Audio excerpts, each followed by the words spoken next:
자, 기본계획이 수립됐고 이제 정비 입안이 됩니다. 그 전에 요 단계부터 출발할게요. 안전진단. 그래서 안전진단은 재건축 사업만 합니다. 다시 안전진단은 재건축만 해요. 재건축 사업의 안전진단인데 이 안전진단이라고 하는 게 뭐냐면 자, 여기 이 어차피 재건축은 공동주택 대상으로 하기 때문에 주택 단지에서 하는 겁니다. 아파트 단지 내에서. 그럼 아파트 단지가 이렇게 있다고 가정을 해보면 요거는 신중을 기하겠다는 얘기예요. 쉽게 말하면 다른 사업에 비해서.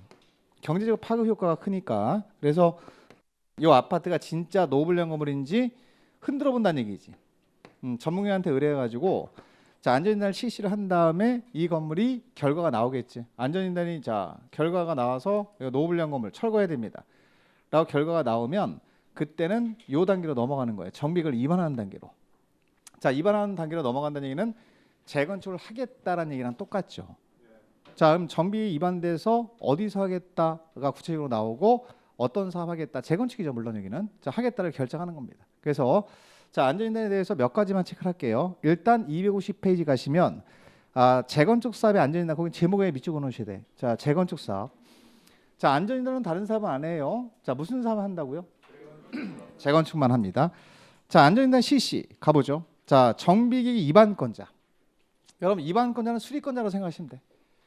입안권자가 수리권자는 똑같은 말이에요. 입안권자는 재건축 사업 정비기 입안을 위해서 자 정비 예정구역별 정비기 수입 시기가 도래한 때 안전진단 실시해야 한다. 그러면 이게 무슨 말이죠? 해석을 해야 되는데 자 기본기획에서 언제까지 정비기 수입하세요라고 지침을 주겠지. 그럼 수입 시기가 도래했어요? 안 됐어요? 그걸 도래한 시기가 나오겠지. 그럼 도래하기 전에 이걸 수입하기 도래하면 정비기 수입하기 전에 입안하기 전에 미리 뭘 하라는 얘기예요? 안전진단 먼저 실시해라. 그게 1번입니다. 그럼 당연히 정비계획 자 입안권자, 수리권자가 안전진단을 실시하는 거죠. 주체는 밑줄 그어놓으세요. 입안권자는 수리권자를 말합니다.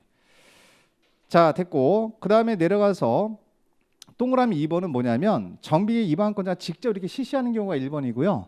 자 2번은 요청이에요. 요청. 자 정비계획 입안권자는 다음에 해당되는 경우에 안전진단 실시하는 경우도 있습니다. 자, 거기 밑에 보면은 자 밑에 기업번하고 니은번인데 그 기업번을 대표적으로 읽어드릴게요. 정비계획 입안을 제안하려는 자가 입안을 제안하기 전에 입안자는 나중에 볼 거니까 일단 입안자이라는 게 있다. 그럼 여기서 입안자는 토지 등 소재하는 거거든요. 자, 정비 예정구역을 위치한 아직 정비구역이 지정됐습니까? 안 됐습니까? 안 됐으니까 예정구역이라고 표현하는 거고요. 위치한 건축물 및 부속 토지 소유자 밑줄. 자 여기서 재건축이에요. 건축물 및 부속 토지 소유자를 뭐라고 부르죠? 토지 등 소유자. 그렇지. 연결이 돼야 돼. 그래서 우리가 배운 거예요.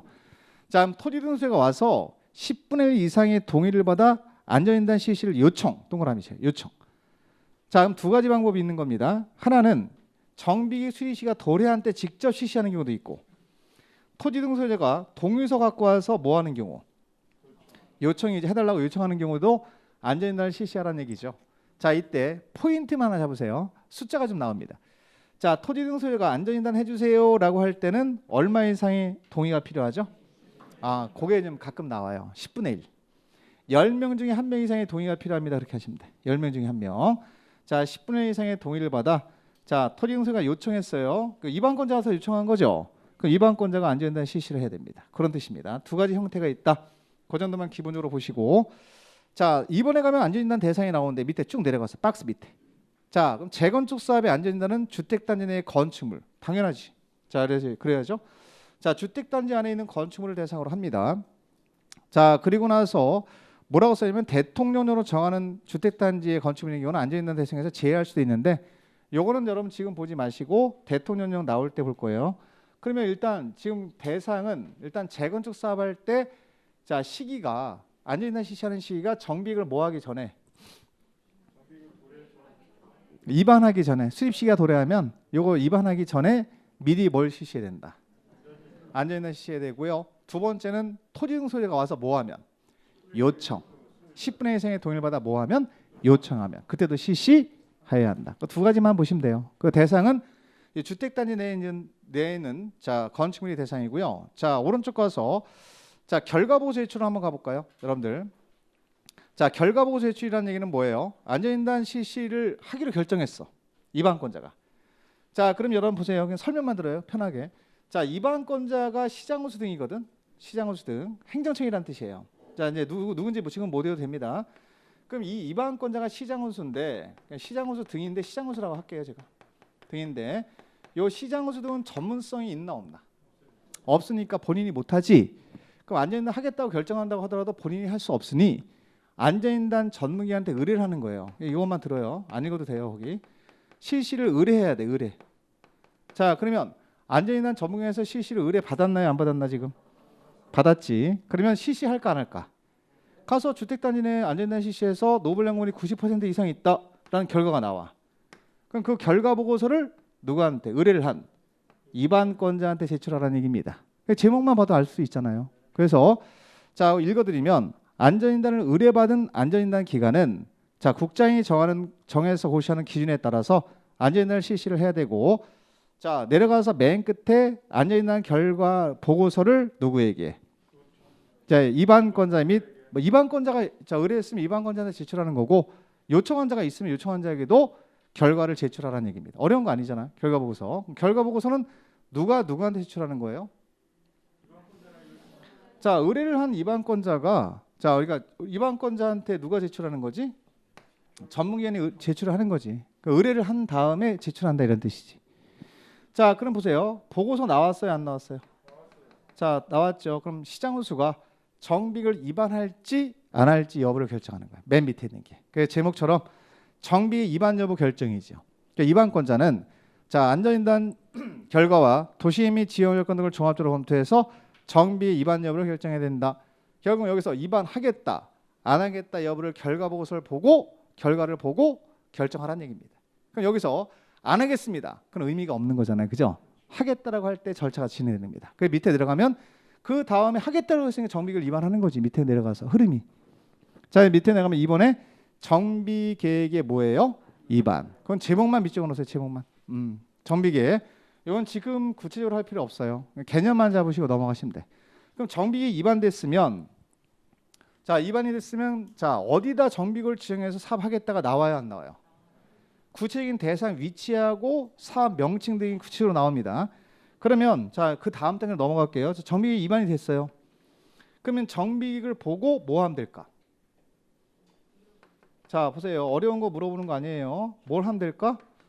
정비구를 지정하면 되겠지. 이렇게. 그렇죠. 정비구 지정하면 되는 거 이렇게. 정비구 지정을 하는 거지. 한 잔 넘기면 요 다음 단계로 곧바로 가셔도 돼요.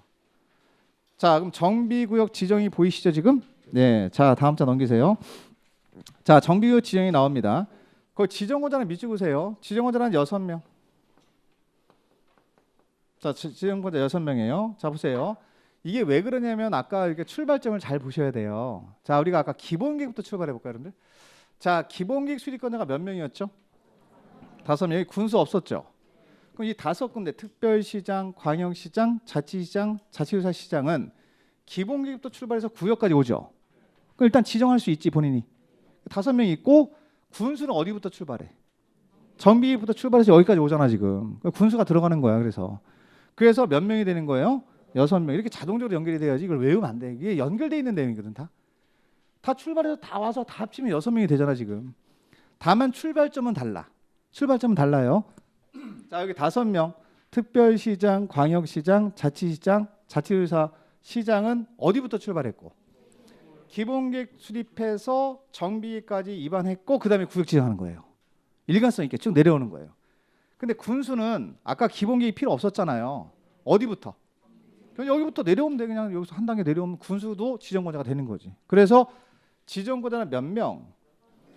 플러스 5명 플러스 1명이니까 6명이 되는 거죠. 그래서 밑줄 좀 그세요. 확인하면서 왜 그런지 말씀드린 겁니다. 특별시장, 광역시장, 자치시장, 자치도의사, 시장 군수가 되는 거예요. 그 제목만 밑줄 그으시면 돼. 그럼 여기는 6명을 앞으로 뭐라고 불러요, 여러분들? 정비구역 지정권자 이렇게 부르는 거야. 다시 정비구역 지정권자가 됩니다. 연결시켜서 딱 보면 한눈에 딱 들어오잖아 우리가. 그래서 그 세부적인 내용은 안 읽어도 되고 자, 지정권자만 러프하게 봐도 됩니다. 지금은. 자, 2번 내려가세요. 지정 절차. 자, 그럼 여기 제가 물어볼게요, 여러분들. 이 6명이 지정권자인데 이 6명은 여러분들 전문성이 있나요, 없나요? 그럼 심의 거쳐야지. 심의는 다 들어가는 거예요. 일반적인 조항에서는 다 들어가요. 그래서 자, 1번에 도시계획의 심의 거치면 됩니다. 그 심의 거쳐서 제목만 밑줄어 놓으시면 돼. 자, 밑에 2번에 고시의 밑줄. 자, 그럼 여기를 A라는 지역을 도시계획의 심의를 거쳐 6명이 지정했다. 그럼 혼자 알고 있으면 안 되고 일반국민한테 알려야 될 거 아니에요. 어디다가 지정했다는 사실을 알리는 거지. 그걸 고시라 그래, 고시. 제목만 밑줄어 놓으시면 돼. 자, 그리고 나서 내가 어디다 지정했습니다라는 사실을 보고를 해야 됩니다. 밑에 3번에 보고. 찾으셨어요 지금? 네, 제목만 땅 치고 내려가세요. 여러분 보고는 무조건 국장한테 하는 거예요 다. 아까 기본계획도 국장한테 보고했죠. 정비교육 지원도 국장한테 보고하는 거예요. 그럼 보고 나오면 치상행정청한테 한다. 그럼 지정권자 6명 전부 다 지정하게 되면 고시를 하고 나서 누구에게 보고? 국장. 그 보고를 보시면 자, 정비구역 지정권자는 정비계획을 포함한 정비구역을 지정고시한 때에는 자, 밑에 나오잖아요. 자, 거기 국토교통부 장관에게 그 내용을 보고해야 된다. 이렇게 써 있습니다. 보고의 대상은 동일해 일관성 있게 자, 2번 합니다. 보고를 2번 합니다. 첫 번째는 기본계획 수립하고 나서 보고를 합니다. 맞죠? 누구에게? 국장. 정규 지정하고 나서도 보고하죠. 누구한테? 국장. 이렇게 하시면 돼. 자, 됐고 지정의 효과는 여기는 의미 없고요. 자, 오른쪽 가서 4번. 그럼 정비계획이 지정되면 곧바로 4번의 정비계획에서 행위 제한. 이거 별표 하나 다세요. 자, 여기서 물어보는 게 가장 많이 물어보는 게 자, 지정의 효과예요, 여러분들. 지정의 효과. 그럼 A라는 직을 지금 뭘로 지정했어요? 에듀윌 유료 회원만의 특별한 서비스.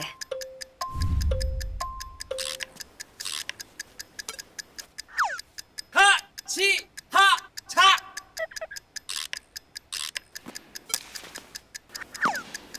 하치하차 정답! 같이 하자 친구야 에듀윌 유료 회원!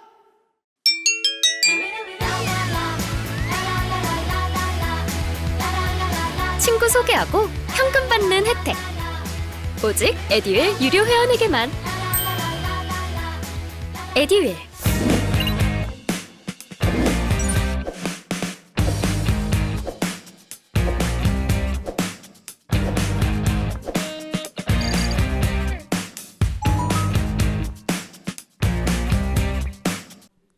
정비구역 지정하면 여기는 정비사업할 대상 지정 맞습니까? 맞아요. 그러면 이 안에서 정비사업이라고 하는 공익사업을 할 지역인데 개인들이 가서 먼저 개발행위하면 돼야 안 돼요? 안 되니까 거기처럼 개발행위 허가라고 해서 어디서 본 듯한 느낌이 좀 들어야지. 개발행위 허가 지난주에도 했고 지난주에도 했습니다. 그래서 허가 대상 개발행위에 미치고 그러시면 돼. 그러면 이 정비구역 안에서 우리 일반 국민들이 어떠한 개발행위 할 때 허가를 받아야 되느냐 이걸 많이 물어보지. 그러니까 여기서 우리가 중요한 건 2가지예요. 자, 허가받는 대상이나 허용사항을 보는 건데 지금 먼저 허가 대상을 먼저 집중해서 보셔야 됩니다. 자, 먼저 1번 건축물의 건축. 자, 용도 변경. 용도 변경은 놔두시고 건축물의 건축만 밑줄 놓으시면 돼. 건축물 건축. 자, 그럼 1번은 줄여서 건축물의 건축. 갑자기 여기다 건축물을 건축한다 라고 할 때 허가받아야 합니다. 2번째 공작물 설치. 자, 2번 내려가면 공작물 설치. 자, 3번에 가면 토지 형질 변경. 어디서 많이 본 듯한 느낌 드는 것 같은데. 느낌이 좀 와야 될 것 같은데. 자, 토속 채취도 있나요, 없나요?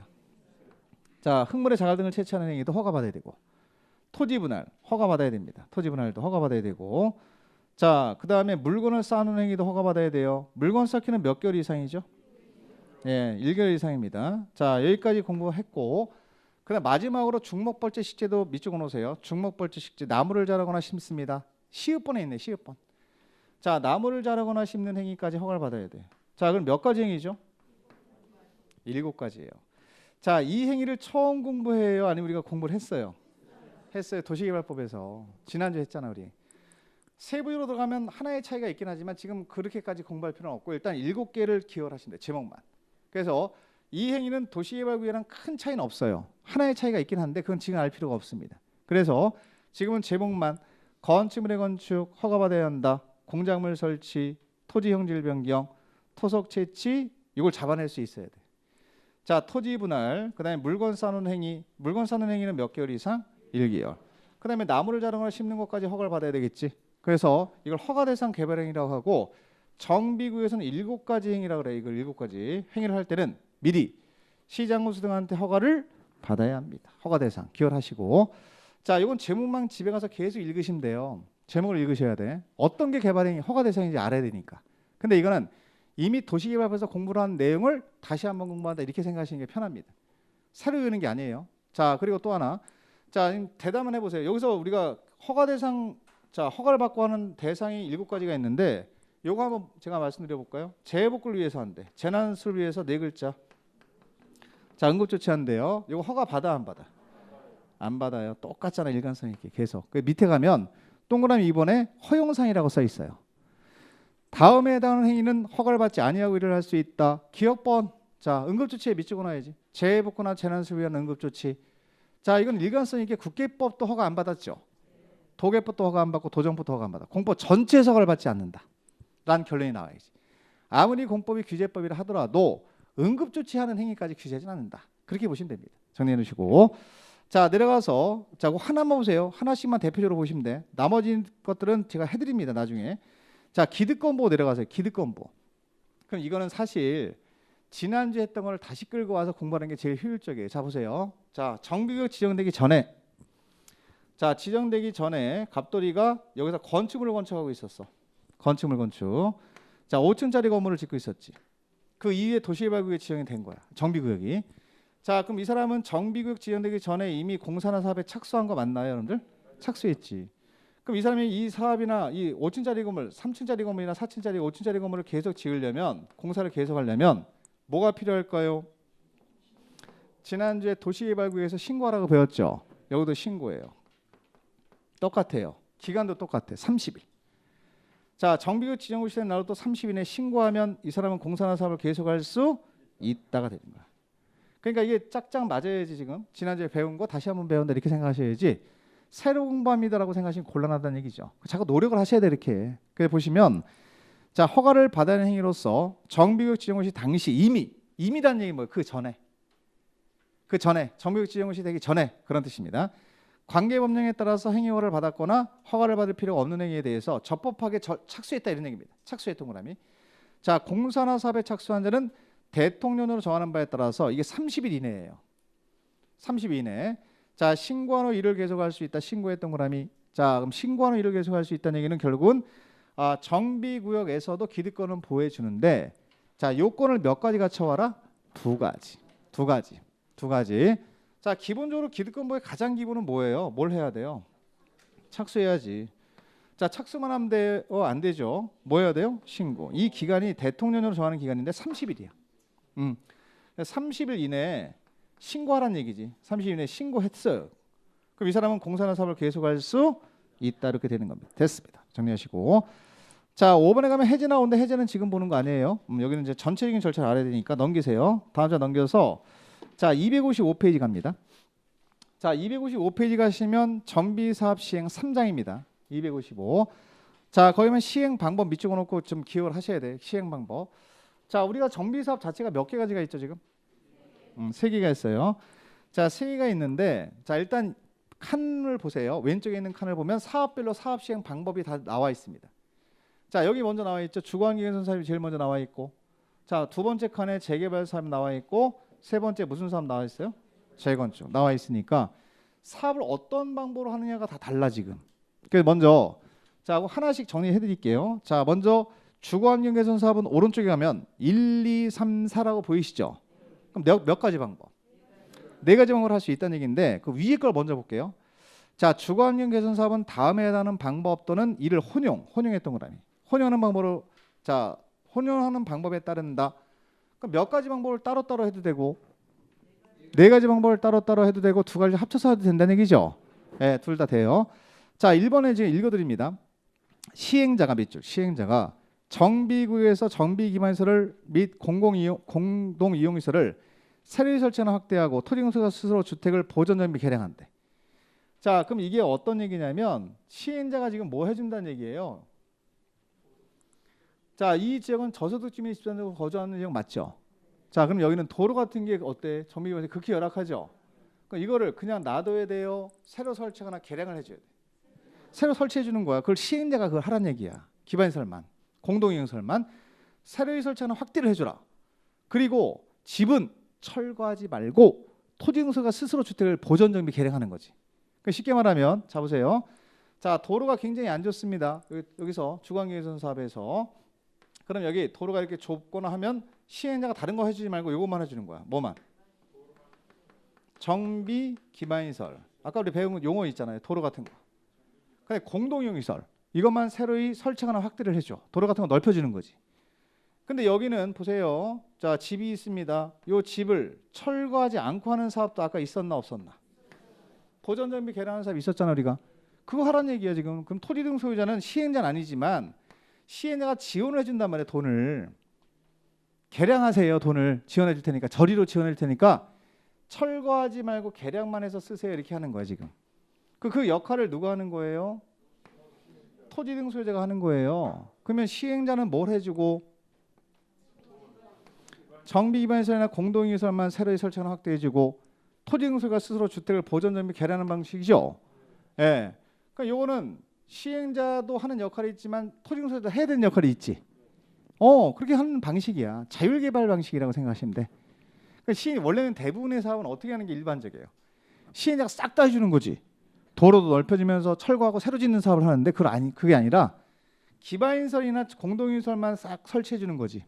그리고 역할은 끝났고 나머지 집은 어차피 철거 안 할 거니까 토지등소한테 맡기는 거야. 그러면 여기를 이 주택을 리모델링해서 개량해서 써야 되겠다. 그럼 돈이 필요해 필요 없어. 그걸 시행자가 이렇게 지원해 주는 거야. 지원. 저리로.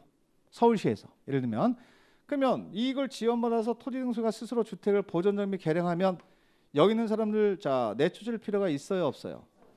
없어요. 그대로 거주할 수 있잖아요. 그런 형태로 가는 거지. 이게 이제 이걸 자력 개량 방법이라든가 현지 개량 방법 이렇게 표현해.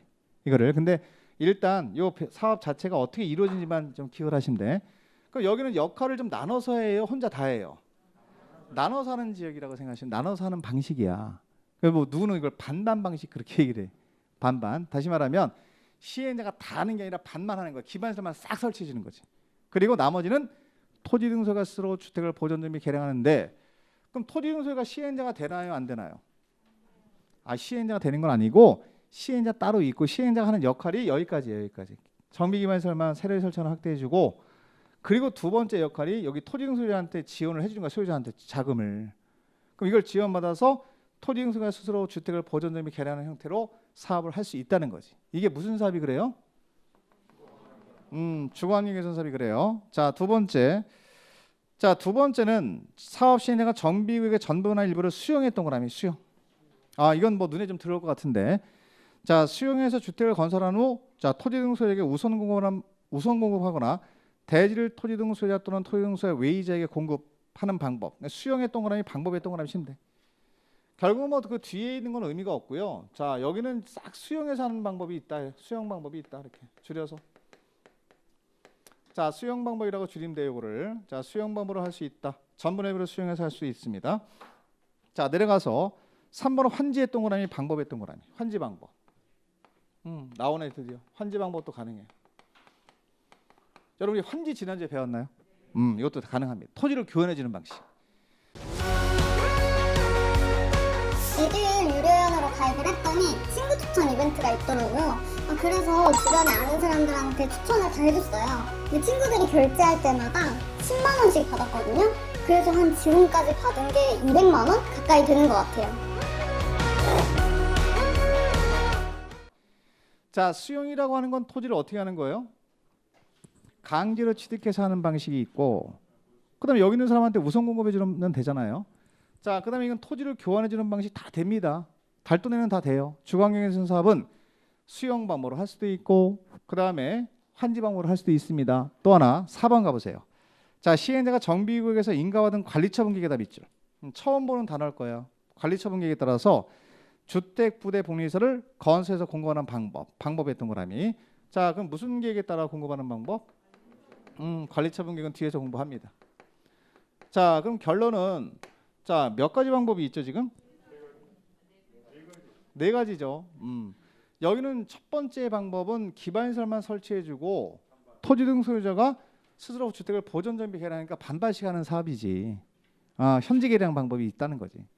자, 그리고 수용하는 방법도 있고 수용 방법도 있고 또 무슨 방법도 있어요? 환지도 있어요. 이거 탁탁 올라와야 돼.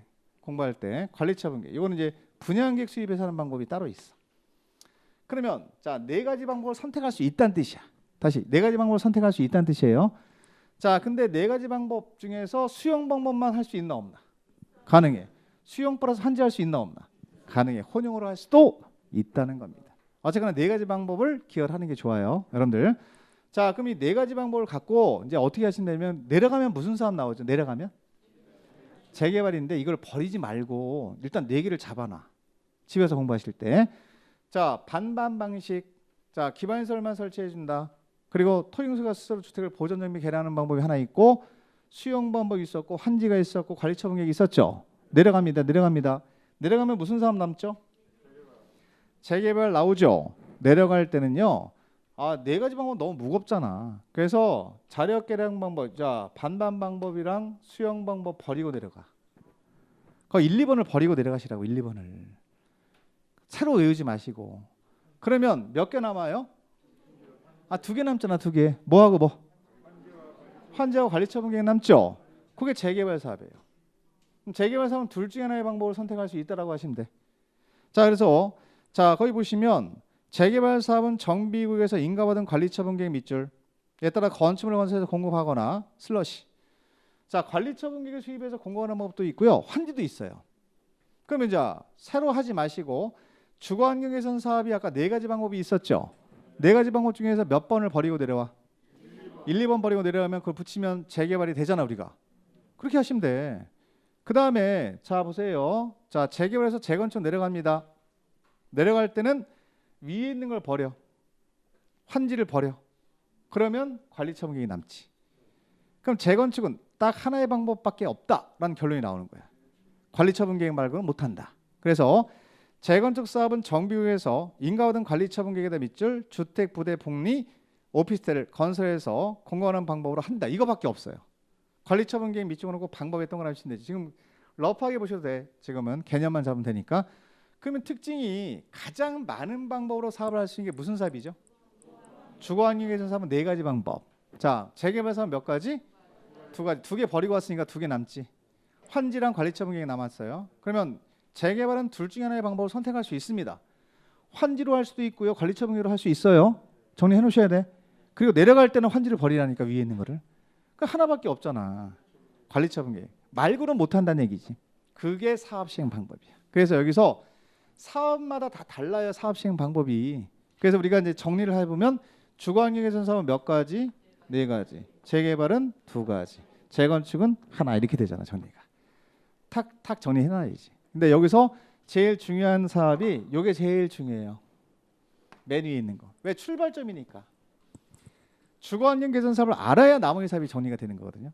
어쨌거나 이걸 1년 내내 합니다. 이렇게 해서 사업 시행 방법을 공부를 해봤고요. 내려가서 시행자 보러 갈게요. 자, 이번에 가면 시행자의 밑줄 잡으세요. 그럼 다시 이쪽으로 오셔야 돼. 자, 우리가 제 1단계로 뭘 했죠? 제일 먼저.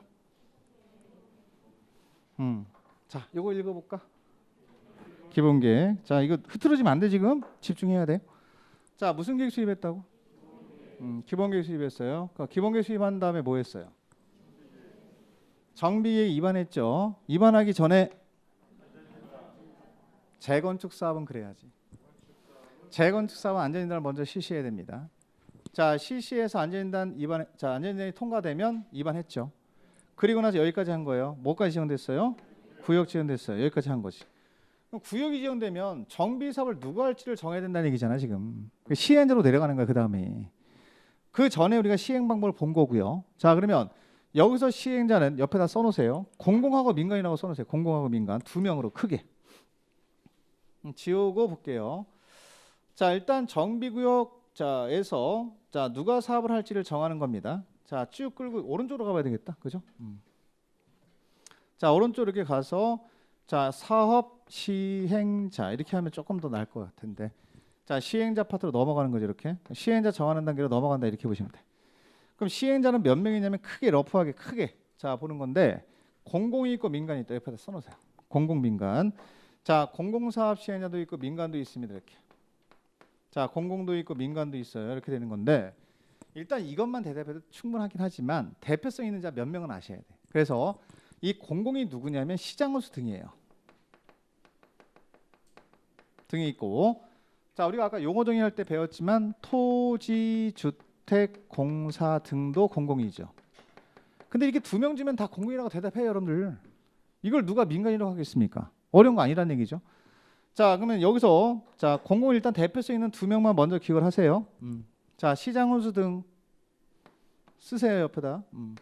토지주택공사 등 이렇게 쓰세요. 여기 있는 자가 공공시행자예요. 공공시행자, 공공사업시행자.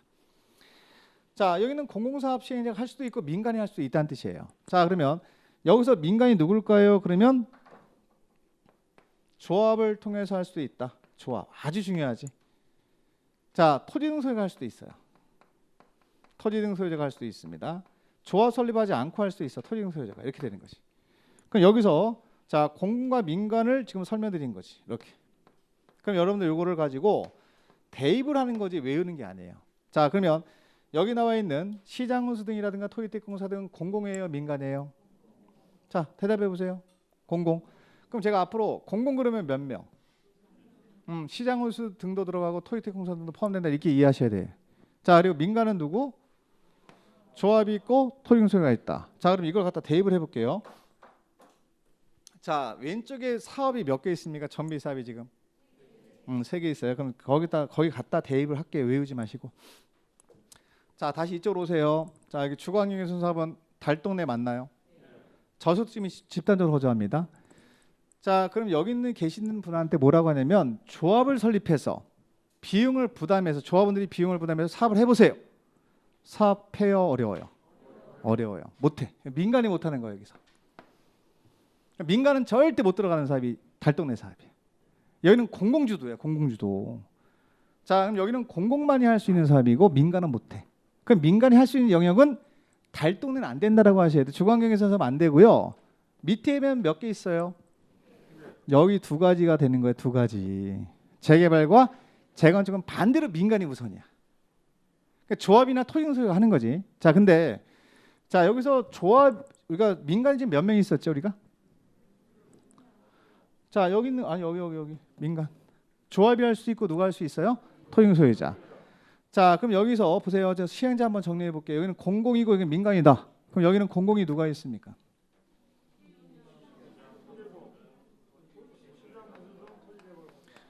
시장운수 등이나 토지주택공사 등이 한다는 얘기예요. 시행자가. 그 여기는 민간이 한다는 얘기예요. 그 민간이 하면 여기 자 조합을 통해서 할 수도 있고 재개발은 조합 설립하지 않고 토지 등 소유가 할 수 있다는 얘기 아니겠습니까? 맞아요. 이렇게 되는 거예요. 근데 이 토지 등 소유자는 여러분들 민간이긴 하지만 재개발밖에 못해. 여기는 못 내려와. 그러니까 여기는 조합을 통해서만 해야 돼. 조합을 통해서. 나눠봐야 돼. 똑같은 민간이라고 하더라도 다 하는 게 아니에요. 그럼 여기서 중요한 건 조합은 전부 다 재개발도 할 수 있고 무슨 사업도 할 수 있어. 재건축도 하는 거고 토지 등 소유자는 무슨 사업만 재개발만 하는 거예요. 그리고 이 두 명 조합이나 토지 등 소유자가 시행자가 될 수 없는 사업이 달동네라는 얘기지. 그럼 달동네는 공공만이 한다니까. 공공. 지금 말씀드렸잖아요. 이유를. 본인들이 조합 설립해서 사업해보세요. 못한다니까. 그래서 공공이 가서 사업을 해줘야 돼. 그래서 그걸 정리를 하시면 자 제목만 밑줄으세요. 1번 정리가 돼야 됩니다. 교재 255페이지 보세요. 자 거기 보면 주거환경개선 사업 시행자가 누가 써있죠? 큰 틀의 제목이 밑줄. 쉽게 말하면 공공이 써있는 거야. 공공이. 자 시장운수 등이 있고 토지주택공사 등이 있습니다. 공익법인이 있습니다. 공익법인은 신경 안 써도 돼요. 두 명만 잡아도 돼.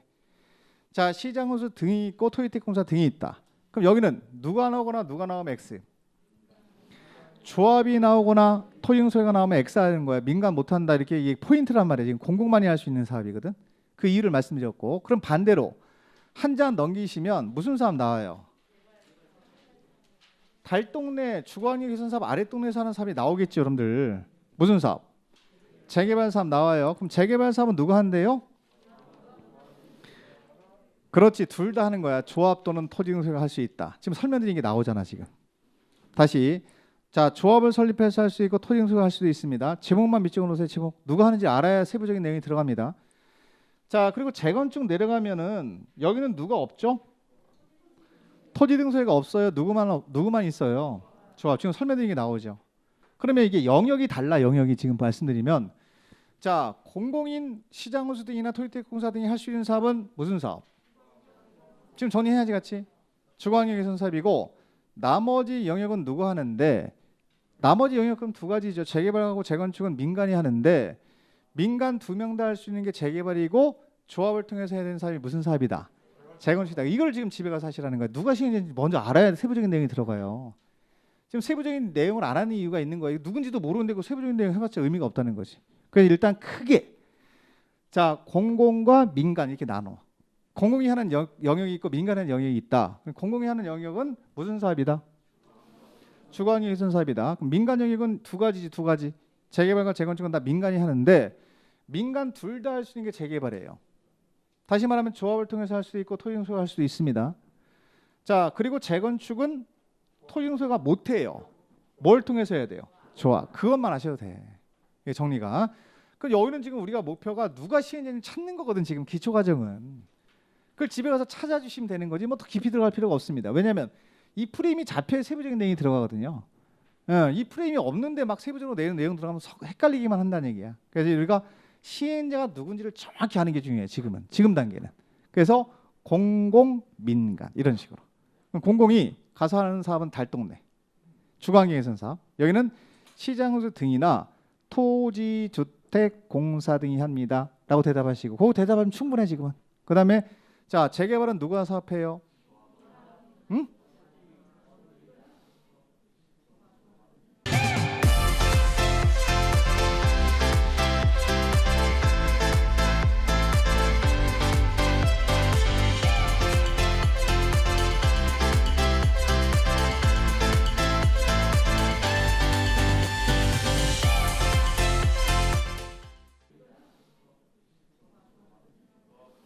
조합을 통해서 하거나 토지공사 사업을 시행할 수 있다. 그리고 재건축은 조합을 통해서 해야 된다. 이 정도 해도 충분해. 이게 시행자야. 시행자. 잡아두시고 자 오른쪽 가면은 자 재개발 재건축 사업의 대행자라고 써 있는데 대행자는 지금 단계에서 개념만 딱 잡아드릴게요. 자 보세요. 대행이라고 하는 거에 동그라미 쳐볼까? 대행. 대신 시행이라고 써놔. 대신 시행. 대신 시행. 자 이게 무슨 얘기냐면 자 보세요. 지금 말씀드린 거랑 연결되어 있기 때문에 개념만 잡아드릴 거야. 자 보세요. 여기서 재개발 재건축 두 가지 사업은 공공이 합니까? 민간이 합니까? 응? 민간이에요. 자 민간. 재개발은 누가 하고요? 자꾸 읽어야 돼. 남의 일이 아니요. 조합 또는 토지공사가 시행하는 거고 재건축은 누가 한다고? 조합이 해요. 그럼 보세요. 이 민간이 사업을 지금 하는 거야. 지금 한다 보면은 특히 조합 토지공소유자 이 민간은 분쟁의 소지가 많아요 없어요? 많아요. 그 예상대로 맨날 싸우고 있는 거야. 사업은 안 하고 아파트 한 동 지어놓고 조합장 바꾸시다. 일은 안 하고 저 법원에 가서 싸움만 하고 있는 거야. 그러면 언제 공사가 끝날지 모르지. 그러면 자 공공이 가서 대신 가서 사업을 할 수도 있어요. 대신 가서 하는 걸 뭐라 그래? 대행이라는 거야. 대행제도가 있는 거지. 그러니까 여기서는 중요한 게 이 사업은 대행제도가 없어요. 이거는 주거환경 개선 사업은 시행자가 누구일 때만 민간일 때만 대행제도가 있다는 겁니다. 제가 간단히 말할까요? 민간이 제대로 못하면 누가 가서 공공이 가서 대신 시행하는 걸 대행제도로 하래. 그렇게 이해하는 게 더 빨라. 개념을 잡으셔야 돼. 그래서 결국은 대행이라고 하는 개념은 이 두 가지 사업만 들어가는 거예요. 두 가지 사업만. 민간에 하는 사업만 들어가는 거예요. 그럼 보세요. 생각해 보세요. 아니 공공이 이렇게 가만히 보니까 맨날 가서 싸움만 하고 있고 아파트 공사 언제 끝날지 모른다는 정비 사업이 언제 끝날지 모른다는 거지. 목적 달성 안 되는 거야. 그러면 공공이 나 몰라라고 기다리고 있으면 돼 안 돼? 아니 개입하라는 얘기지. 대신 가서 사업을 시행할 수도 있는 근거 조항을 만든 거야 지금. 대신 가서 시행하는 제도를 대행이라고 불러요. 다시 대신 시행하는 걸 뭐라고 불러? 대행이라고 불러. 그럼 개념만 잡으시면 돼. 여기서 자 보세요. 1번 이해되시나 보세요. 자 시장호수 등은 밑줄. 자 시장호수 등은 다음에 해당되는 경우에는 해당 조합 또는 토지공 소유자 밑줄. 자 그럼 현재 시행자가 누구죠? 그렇지. 조합 또는 토지등 소유자가 시행자입니다. 그러면 시장호수가 대신 직접 정비 사업을 시행할 수 있다는 얘기예요 지금. 여기서 나오는 말처럼 대신 시행하는 걸 뭐라 그래요? 대행이에요. 그러면 공공인 시장호수 등이 가서 직접 정비 사업을 시행할 수도 있다. 대신 시행할 수 있다. 또 토지택공사 등이나 지정개발자에게 자 조합이나 토지등 소유를 대신해서 정비 사업을 시행할 수 있다. 그럼 누구도 가서 할 수 있는 거예요. 누구도. 토이텍 공사 등도 할 수 있지. 물론 지정개발자는 우리가 자 나중에 배우게 되니까 토이텍 공사 등까지만 미치고 계시면 돼. 자 그러면 지금 여기선 두 가지를 기억하셔야 돼요. 현재 시행자가 누구죠? 그 지문 보고 대답하시면 돼요. 그 지문 내에서 조합이나 토지 등 소유자예요. 자 그럼 여기 조합이나 토지 등 소유자는 민간 맞죠? 민간이 제대로 못하면 누가 가서? 시장원수 등이 가서 대신할 수도 있고 토이텍 공사 등을 지정해서 대신하게 할 수도 있다는 거지. 간단히 말하면 이 내용을 줄이면 누가 제대로 못하면 민간이 제대로 못하면 공공이 가서 대신할 수도 있다. 그 근거 조항을 만들어 놓은 겁니다. 그걸 대행 제도라 해요. 대행. 그 사유가 있잖아. 밑에 박스 안에 1번 보세요. 장기간 정비 사업이 지연되거나 권리관계에 대한 분쟁 등으로 그걸 맨날 가서 법원에 가서 싸움만 하고 있는 거지. 분쟁으로. 자 인해서 조합 또는 토지 등 소유가 시행하는 정비 사업을 계속 추진하기 어렵다고 인정했대. 그러니까 쉽게 말하면 그냥 놔두면 정비 사업 못 끝낼 것 같다. 그런 뜻이에요. 그러면 자 민간이 하는 사업, 자 조합이나 토지 등 소유가 시행하는 사업을 누가 가서 사업할 수 있죠? 공공이 가서 할 수 있다. 여기 있는 자가 할 수 있다. 여기 누가? 시장원수가 대신할 수 있고 토이텍 공사 등이 대신할 수 있다. 물론 이 두 명이 다 바쁘면 지정개발자를 지정해서 하게 할 수도 있지만 그건 논점이 아닙니다. 대행의 개념을 잡는 게 중요한 겁니다. 또 하나 2번. 자 토지 등 소유자 과반수의 동의로 뭐 한대요? 요청 동그라미. 그러면 토지 등 소유가 와서 뭐 한 거지 지금? 좀 와달라. 좀 사업 좀 해달라. 우리끼리 안 되겠다. 라고 SOS 친 거지. 요청한 거지. 그럼 요청받으면 공공이 가서 대신할 수 있다는 얘기입니다. 이걸 뭐라 그래요? 대행 사유라래. 대행 제도. 그럼 대행이라고 하는 개념은 두 가지 사업만 들어가는 거 맞죠? 무슨 사업과 무슨 사업? 그 제목이 무슨 사업? 재개발과 재건축 사업일 때 적용되는 제도가 대행 제도예요. 이거 이해되시나요? 네, 개념 간단히 잡으세요. 자, 이렇게 정리하시고 넘어갑니다. 다음 장. 자, 258페이지까지 갈게요. 시공자 선정에다 밑줄. 258. 중간중간에 지금 말씀 안 드린 건 안 봐도 되는 거예요, 지금. 자, 우리가 큰 틀에 자, 프레임이 잡혀야 돼. 세부적으로 들어갈 수 있기 때문에 시공자 밑줄 보세요. 자, 여러분 지금 여러분들 이 부분에선 대행 제도를 개념을 잡았습니다. 그럼 시공자도 따로 나오거든요. 그럼 시공자가 뭐냐면 공사를 가서 직접 하는 자를 말해. 자, 보세요. 여기 요 두 개 비교해 드릴게. 여기 누구지? 지금 우리가 배우는 게 시행자예요. 그럼 시행자는 사업의 주체가 되는 자 맞죠? 자, 그럼 자, 시공자는 뭐 하는 자예요? 시공자는 뭐 하는 자들이에요? 공사하는 사람들이에요. 공사하는 자를 시공자라고 합니다. 다릅니다. 그럼 예를 들어서 이 두 명, 이건 어차피 민간인 논점이니까. 자, 조합은 시행자입니까? 시공자입니까? 토지등소에도 우리가 시행자 맞죠? 그럼 직접 가서 조합이 사업한다. 그럼 조합원들한테 벽돌 날르세요. 가서 아파트 지어야 됩니다. 그러니까 돼 안 돼? 안 되니까 시공자 선정을 하는 거야. 우리가 알고 있는 건설 회사들을 시공자로 선정하는 거예요. 그래서 자 조합이나 토지 등 소유자가 시공자를 별도로 뭐 해야 돼? 자, 뭐 해야 돼요? 선정하는 거예요. 그 제목이 누구 선정해요? 시공자 선정하라는 얘기입니다. 자, 갑니다. 1번 조합이 시행자인 경우에 밑줄. 자, 2번은 토지 등 소유가 시행자인 경우 두 가지만 하시면 돼. 자, 그럼 조합은 시행자 맞지요? 토지 등 소유도 시행자 맞습니다. 갑니다. 조합은 조합설리 인가를 받은 후 밑줄. 조합설리 인가 받은 후 조합 총회에서 자 경제인찰 또는 수의계약 방법으로 건설업자 또는 등록사업자를 시공자로 선정해야 한다. 이렇게 써 있어. 총회 선정하라는 얘기. 총회에서 자 경제입찰 또는 수의계약인데 수의계약은 경제입찰이 2회 이상 유찰이 되면 수의계약을 하는 겁니다. 거기 가로 안에 써 있는 거예요. 자 그러면 거기는 건설업자나 등록사업자가 바로 누구의 자 무슨 능력이 있는 거지? 시공 능력이 있는 자 2명 중에 1명을 선정하라는 얘기지. 총회에서. 그럼 본인들이 하지 말고 시공자 선정하라는 얘기예요. 조합일 때. 자 시점은 언제예요? 조합 설립 인가를 받은 후고요. 체크하셔야지. 시점. 조합 설립 인가 받기 전까지는 안 되지. 조합이 할 때. 인가가 떨어지고 나서 시공자 선정하는데 둘 중에 1명.